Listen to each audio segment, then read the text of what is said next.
next up, podcast listeners, we have the dumbest bill in America. And do we have a lead up, Mr. Producer? Here it is.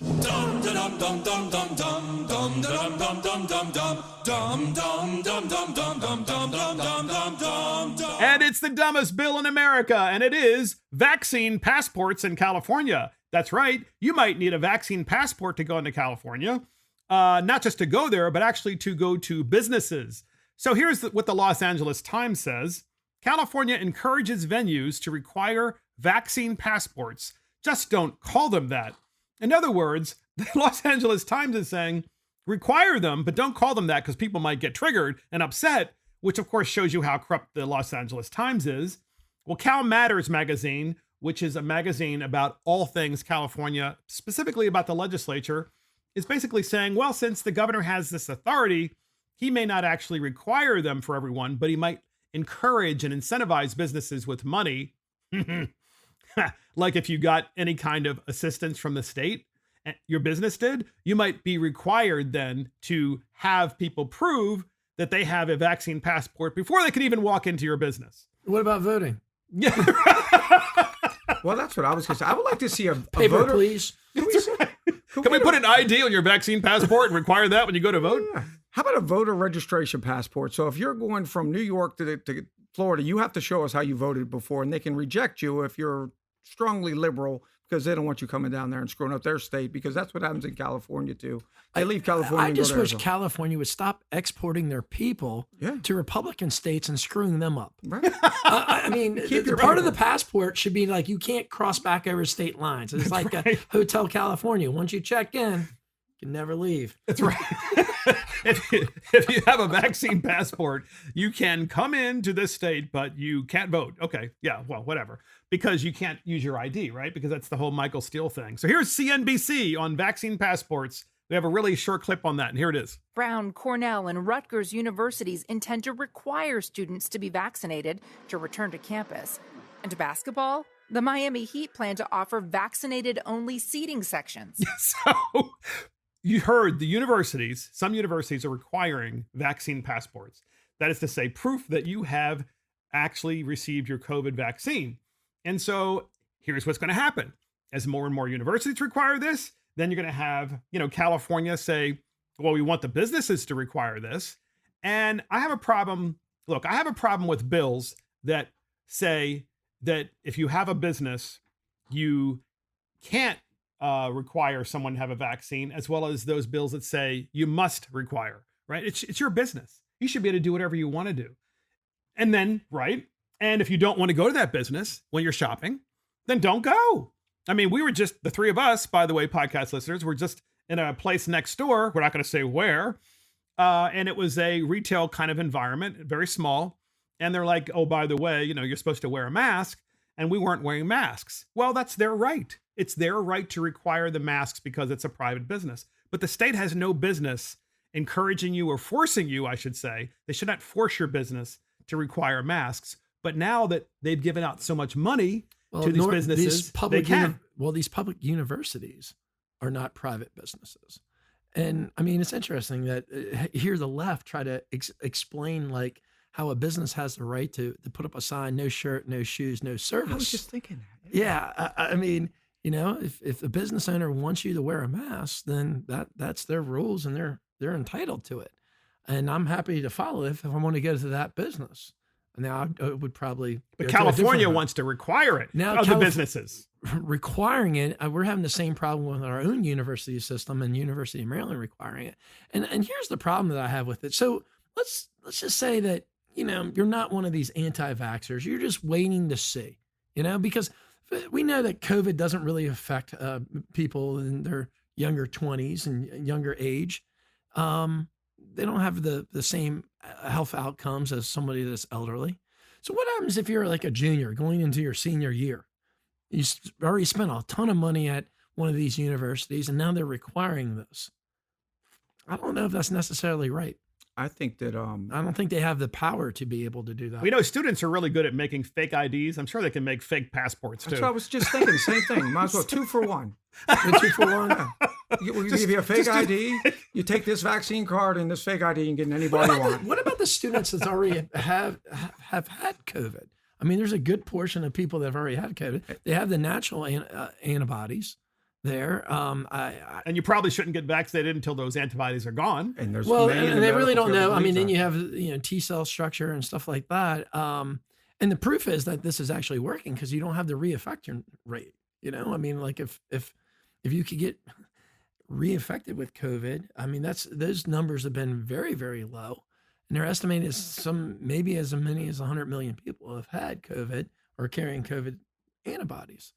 So I don't know if forcing students and people into getting medical treatment that they don't really need is a necessarily smart thing, and who gave them the authority to be able to do that? Once again, if the vaccine is the gold standard and you believe so much in it, well, what do you care? If you've got the vaccine, then you've got this Superman shield around you and nobody's going to hurt you. So, well, it's like the mask issue. I always thought the mask was to protect other people. Well, if those people are vaccinated, then why are you still wearing a mask while you're vaccinated? Forcing people to be injected with something has a very evil and dark history. Yes, it does. In world history. And I think that people have a right to question, why are you so gung-ho on wanting to put this in me?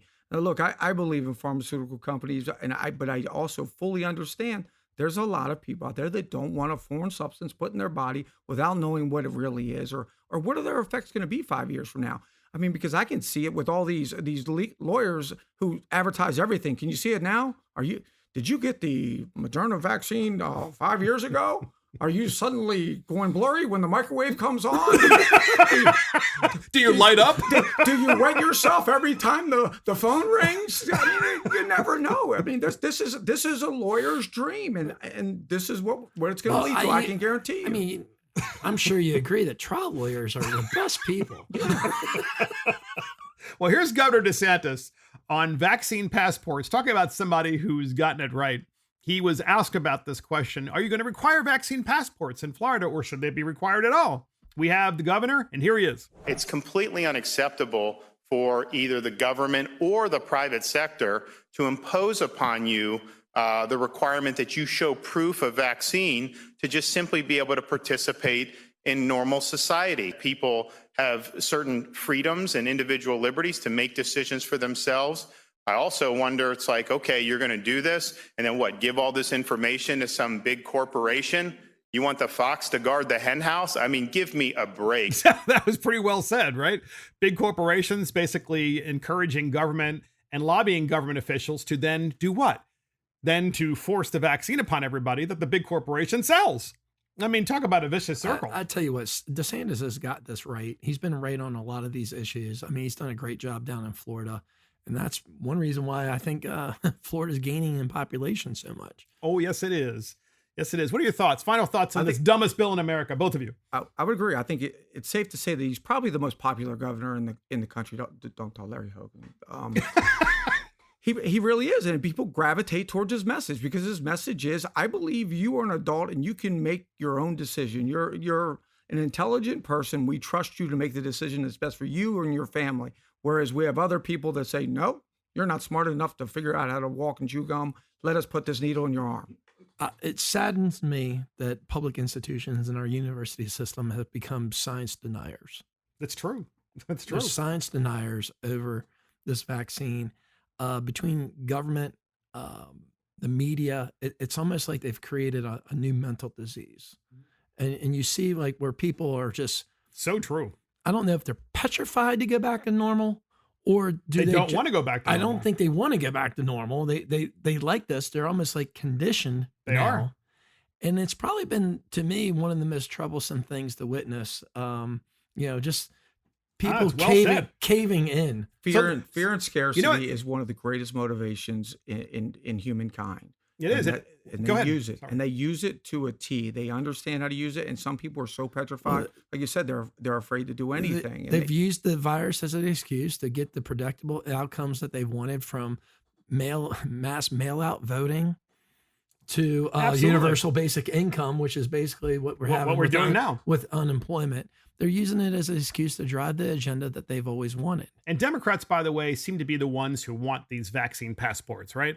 To what I say to that is, well, it's not good enough for you to have a vaccine passport. I mean, it's to just show it because it could probably be fake. So it should probably be laminated with your picture. And then Republicans, when they go to vote, they'll show their ID, which is usually their license, and Democrats can show their vaccine passport with their ID, and then everything works fine. And everybody's that should be a bill. Final points on this, guys, before we wrap up. I mean, the main difference between communism and socialism is the amount of force that you're willing to utilize to implement your agenda. And I'm just kind of wondering where we're going with I mean, this might sound good to some people right now, but it has terrible consequences in the future. And what's next on the horizon kind of scares me. I mean, I believe in limited government, meaning that, I should be in control of myself, my body. Whatever happened to that phrase, my choice, my body? I could have heard, That's why California is trying to do this through the businesses. They're trying to require these vaccine passports through the businesses. It's very clever and it's very sinister, right? It's like, oh, business, we know you shut you down. Well, here's some money to keep you open so you don't go bankrupt. And oh, by the way, because we gave you the money, now you got to have the vaccine passports. Well, our own governor tried a little bit of that ploy too by saying, well, we're not going to let you go mask free until 70% of you have vaccinations, which was a way of saying, you guys still aren't free until enough people are vaccinated, which is a sinister way to go about things. And I think the theme of today is what we always believed and known. We believe in freedom. We believe in letting people make an intelligent choice for themselves. They believe they should be making all the decisions, and your life can't be run by you unless you let us tell you what to do. And it's sad, but there's a lot of people that buy into that because of fear. And that's the dumbest bill in America. And that's it for Mark and the Millennials. Thank you for joining Mark and the Millennials. This is Mark Fisher. Thank you to our guests, Brian Chisholm and Matt Morgan. They're both delegates in the Maryland House of Delegates. Thank you to our producer, Christopher Hopkins. Check us out on iTunes, Spotify, YouTube, Facebook, Twitter, Parler, Rumble, and our website. See you next time.